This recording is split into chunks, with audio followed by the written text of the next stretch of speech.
साथ में रखें सो दैट कोई इंपॉर्टेंट चीज़ आपको लगे आप उसे नोट भी करें। ओके सो ये 3 एक्टिविटीज़ हमने कवर कर ली हैं। Feasibility up to feasibility study we have covered, और फिजिबिलिटी स्टडी में हमने ये देखा था कि जो यूज़र ने हमें सॉफ्टवेयर बनाने के लिए दिया है क्या वो फिजिबल भी है उसे बनाना या नहीं। ठीक है, ऐसा ना हो कि उसने कुछ ऐसा काम आपको दिया हो जो कि पॉसिबल ही ना हो, ना ही टेक्निकली ना ही फाइनेंशियली। मान लीजिए उसने आपको 5,000 रुपये दिए हुए हैं और ये वेबसाइट बनाने को कही हुई या वेब बेस्ड सोल्यूशन बनाने को कहा है और उसमें उसने बहुत सारी फंक्शनैलिटीज़ को डालने की बात कही हुई है, बट उतने पैसे में वो चीज़ अगर आप नहीं कर पा रहे हो, नहीं कर सकते, तो वहाँ पे फिजिबिलिटी स्टडी के बाद इस चीज़ का पता लगेगा। ठीक है, जब एक बार फिजिबिलिटी स्टडी हो गई तब सिस्टम एनालिसिस शुरू होता है। ओके, तो सिस्टम एनालिसिस में क्या होता है, इस स्टेप से आगे बेसिकली डेवलपर शुरू करते हैं उस प्रोजेक्ट पे काम करना जिस पे वो अपनी रजामंदी दिखा देते हैं कि हाँ हम इस सॉफ्टवेयर को बनाने के लिए आपके लिए तैयार हैं। ठीक है, तो at this step developers decide a road map, वो एक रोड मैप बनाते हैं ऑफ देयर प्लान, क्या प्लान है वो कैसे बनाएंगे, try to bring up the best software model suitable for the project. बहुत सारे सॉफ्टवेयर डेवलपमेंट के लिए मॉडल होते हैं, उनमें से कौन सा ये लोग यूज़ करने वाले हैं तो वो यहाँ पे डिसाइड करते हैं, एक रोड मैप सा बनता है, रफ आइडिया सा। Okay, system analysis includes understanding of software products limitation, उस सॉफ्टवेयर प्रोडक्ट की लिमिटेशन क्या होगी अगर बाद में जब रहेगी जब ये बन जाएगा।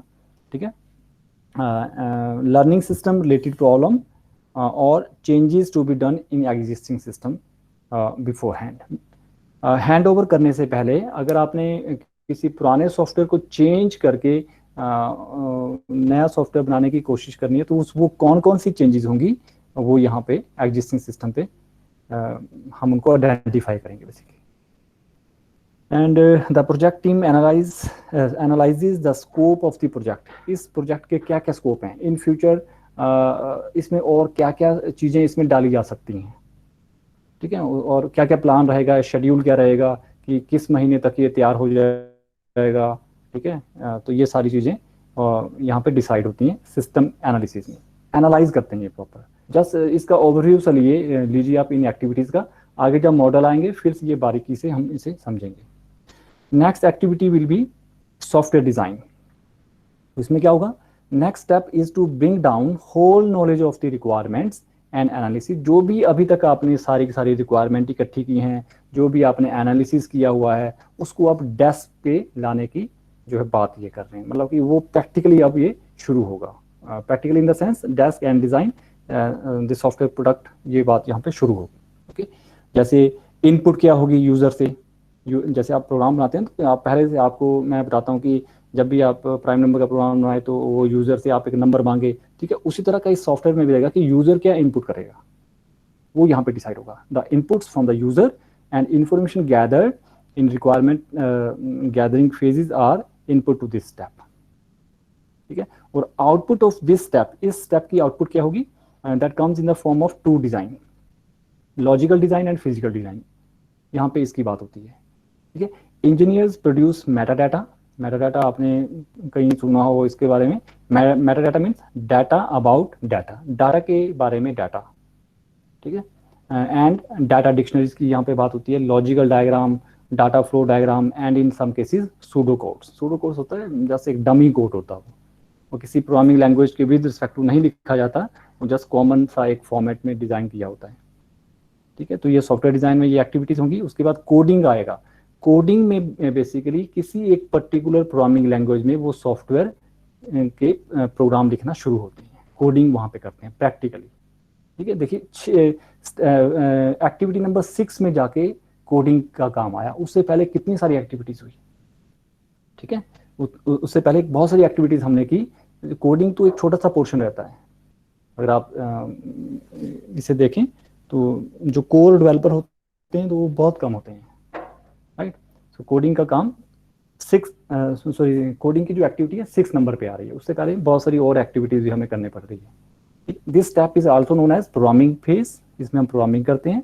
The implementation of software design starts in terms of writing program code, suitable programming है, किसी भी प्रोग्रामिंग लैंग्वेज को हम सेलेक्ट करते हैं, पाइथन है, जावा है, C++ है, उसमें हम उसे फिक्स कर देंगे कि इस ही प्रोग्रामिंग लैंग्वेज में हमें काम करना है, तो वहाँ पे कोडिंग यानी कि कोड लिखना शुरू हो जाते हैं और हमारा फोकस वहाँ पे रहता है error free executable program efficiently develop करना।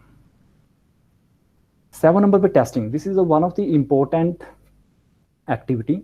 एक एस्टिमेट के अकॉर्डिंग कि जो आपका सॉफ्टवेयर प्रोडक्ट है उसको 50% आपको 50% आपको चेक करके टेस्ट करके ही आगे जो है देना चाहिए, ठीक है। एटलीस्ट देखिए पूरे के पूरे सॉफ्टवेयर को चेक करना स्टार्टिंग में it is very difficult.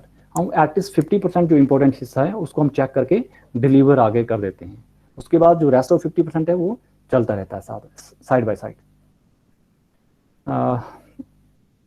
Errors जो रहते हैं वो आपके सॉफ्टवेयर को ख़त्म कर सकते हैं, रूइन कर सकते हैं, राइट, और critical level to its on removal, ये हमारा यहाँ पे ये रहता है।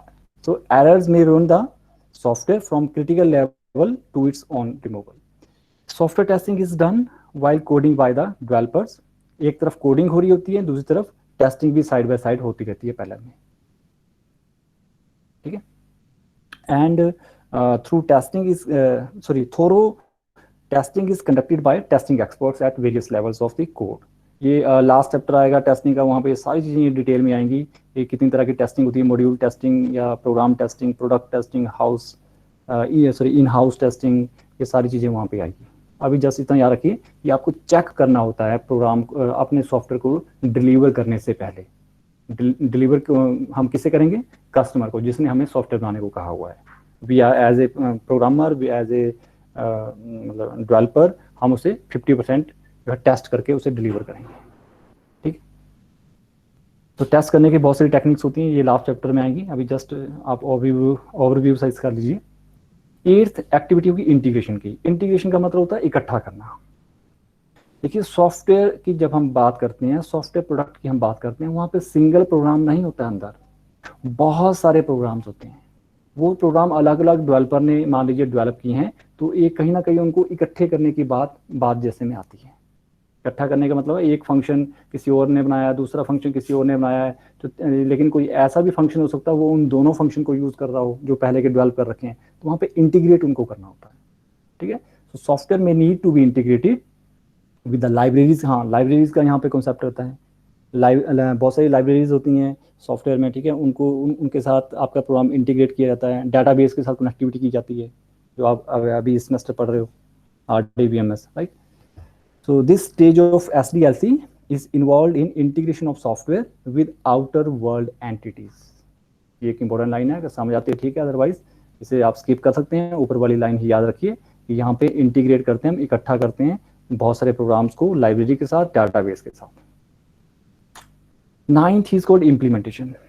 This means installing the software on user machine। अब जिसको आपने वो सॉफ्टवेयर बेचा हुआ है, अब उसके घर पे या फिर ऑफिस में जाके आप उस सॉफ्टवेयर को इंस्टॉल करते हैं, ठीक है। Installing the software on user machine, user की मशीन पे आप उसे इंस्टॉल करोगे। At times software needs post installation configuration at user end. Sometimes क्या होता है कि वो जो आपने सॉफ्टवेयर बनाया हुआ है, उसको इंस्टॉल करने के बाद कुछ एक और कॉन्फ़िगरेशन भी वहाँ पे आपको सिस्टम पे सेट करनी होती है, that is called post installation configuration, वो भी आपको सेट करके देनी होती है, ठीक है। Software is tested for portability.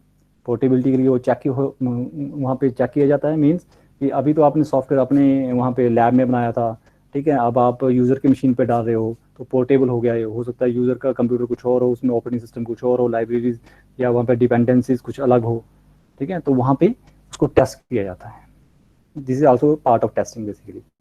And adaptability and integration related issues are solve during implementation. बहुत सारे इश्यूज रहते हैं यहाँ पे, जैसे याद रखिए इम्प्लीमेंटेशन होती है यूज़र के एंड पे, मतलब यूज़र की मशीन के ऊपर, ठीक है, और पोस्ट इंस्टॉलेशन कॉन्फ़िगरेशन भी कई बार करनी पड़ती है, और सारे जो इश्यूज हैं वहाँ पे वो टेस्ट किए जाते हैं, पोर्टेबिलिटी का हो गया या कोई integration related. 10th activity will be operation and maintenance. This phase confirms the software operation in terms of more efficiency and less errors. If required, the user are trained. इसमें जब वो सॉफ्टवेयर आपने दे दिया, वहाँ पे वो यूज़ कर रहे हैं वो लोग, राइट, तो वहाँ पे कई बार क्या होता है, यूज़र जो उनको यूज़ कर रहे हैं उस सॉफ्टवेयर को, ठीक है, तो उनको हमें ट्रेनिंग देनी पड़ती है, क्योंकि सॉफ्टवेयर बहुत बड़ा होता है, लॉट ऑफ मतलब ट्रेनिंग वहाँ पे आपको देने की ज़रूरत होती है यूज़र को। तो उसकी ये बात यहाँ पे कर रहा है बेसिकली। और एडिट विद द डॉक्यूमेंटेशन आपको देनी होती है, मैनुअल्स आपको वहाँ पे देने होते हैं, कैसे ऑपरेट करना है सॉफ्टवेयर को, ठीक है, वो सारे स्टेप्स वहाँ पे लिखे होते हैं। This software is maintained timely by updating the code according to the changes taking place in user and environment or technology. This phase may face challenges from the hidden bugs and real world unidentified problems. Plus इसमें पूरे में क्या लिखा हुआ है operation and maintenance में, इस software आपने यूज़र को दे दिया है, वहाँ पे वो लोग यूज़ कर रहे हैं, दे आर फेसिंग प्रॉब्लम्स, तो आपको वहाँ पे उनको ट्रेन करना होगा उस पर्टिकुलर सॉफ्टवेयर के लिए। मैनुअली आप फिजिकली भी वहाँ पे जा सकते हैं ट्रेनिंग देने के लिए, या फिर आप वर्चुअली भी कनेक्ट कर सकते हैं, या फिर आप उनको मैनुअल्स वगैरह वहाँ पे बता सकते हो, ठीक है, यूज़ करना उसको बता सकते हो। और ये last line, this phase may face challenges from hidden bugs, कुछ एक बग्स होते हैं कई बार जो कि रियल वर्ल्ड में अनआइडेंटिफाइड प्रॉब्लम्स को शो करते हैं, तो वो यहाँ पे निकल के आते हैं, तो उनकी यहाँ पे मेंटेनेंस वगैरह हम कर सकते हैं। Last phase is called disposition. Disposition means at time elapse, जैसे जैसे टाइम पास होता है, द सॉफ्टवेयर में decline on the performance front, software की परफॉर्मेंस गिरती जाती है। मान लो 3 4 5 10 साल वो सॉफ्टवेयर यूज हो रहा है, ठीक है, उसकी परफॉर्मेंस गिरती जाती है। It may go to completely obsolete और मे नीड इंटेंस अपग्रेडेशन। ये ऐसा क्यों होता है, परफॉर्मेंस क्यों गिरती है? या तो वो ऑब्सोलीट हो गया, यानी कि वो जिस एनवायरनमेंट पे काम करता है वो एनवायरनमेंट अब पुराना हो गया है, और कई तरह के वहाँ पे अपडेट्स ऑपरेटिंग सिस्टम के आए हैं, या फिर हार्डवेयर में आए हुए हैं, राइट, हार्डवेयर आपने नया यूज़ किया हुआ है, या फिर ये सारी चीज़ें आएंगी यहाँ पे। तो इसलिए hence a pressing need to eliminate a major portion of the problem arises, ठीक है। This phase includes archiving data and requires software components, closing down and the system, planning disposition activities and terminating system at appropriate end of system time, ठीक है। ये generally आप इस तरह से ध्यान रखिए। मैं आपको जैसे Windows 7 का एग्जांपल दे रहा हूँ। Windows 7 आज की डेट में माइक्रोसॉफ्ट ने उसको सपोर्ट करना बंद कर दिया है, एंड ऑफ लाइफ हो गया उस सॉफ्टवेयर का, ठीक है। तो they are not going to provide you updates and the patches for that operating system, ठीक है। तो वो डिस्पोजिशन हो गया आपका, ठीक है। तो इस तरह से आप ध्यान रखेंगे कि कभी ना कभी कोई सॉफ्टवेयर की जो लास्ट जो स्टेज रहती है वो ये वाली रहेगी, डिस्पोजिशन की रहेगी, ठीक है। तो इसमें इतना ही करिए आप लोग। अगर नेक्स्ट टाइम आपका ये देखिए, ये था आपका software development life cycle activities को चेंज करके मॉडल, ये नया टॉपिक बनेगा फिर software development life cycle model, ये नेक्स्ट टाइम से हम शुरू करेंगे। तो जस्ट ओवरव्यू सा इन सभी टॉपिक्स का लेना है आपने, सॉरी इन एक्टिविटीज़ का लेना है, जो 11 एक्टिविटीज़ यहाँ पे दिखाई हुई हैं। Let me show it once again this, ठीक है। तो इसमें आपको बड़ा क्वेश्चन आ सकता है, तो ये सारी एक्टिविटीज़ आएंगी। अगर शॉर्ट में आ रहा है तो आप जस्ट उनकी हेडिंग याद रखिए और एक एक लाइन के बीच में लिखने की कोशिश करिए, ठीक है। अगर आपको ये एक्टिविटीज़ अच्छे से समझ आई हैं तो आगे वाले जो टॉपिक हैं इसी ही चैप्टर में, जितने भी मॉडल जो 4 आपके सिलेबस में हैं, वो ऑटोमेटिकली आपको समझ आ जाएंगे, ठीक है। क्योंकि उनमें क्या किया, इन्हीं एक्टिविटीज़ को आगे पीछे किया हुआ है, या कुछ एक एक्टिविटीज़ कुछ एक मॉडल में मिसिंग है, कुछ एक मतलब इकट्ठी कर दी हुई हैं एक ही फेज़ में, और कुछ नहीं है। बस इतना ही करिए इस टॉपिक में। Let me stop the recording.